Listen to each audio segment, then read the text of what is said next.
I am the Tofu Golem. Please enjoy the video. You start by confirming two essentials. Google Pay points are visible in your account, and Bgmi is tied to the same Google Play profile. Open Google Pay, tap Rewards or Offers, and note usable vouchers or Play balance credits. Once done, open Play Store and check your payment methods so the reward balance shows. Make sure your Bgmi account uses that same Google Play account, otherwise purchases won't apply. This immediate alignment saves time when you move to spend points. You now convert points into spendable Google Play credit. In Google Pay, find the Redeem or Use button on the reward and choose Google Play voucher or a promo that adds to Play balance. If direct conversion is not offered, select Partner offers that load credit or buy a Play gift card using the points.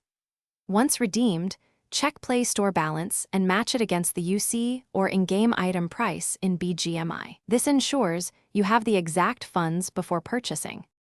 You finish by buying UC or the desired item inside Bgmi through the in-game store. Tap the UC pack, choose Google Play as payment, and select your Play balance to spend the redeemed points. Once purchase completes, confirm UC has been delivered to your in-game inventory. If it doesn't arrive, first clear Play Store and game cache, sign out and back in, then retry. If money was deducted without delivery, note the transaction ID and contact Google Play support for a prompt refund or delivery. Thanks for watching. Consider subscribing if we helped you today.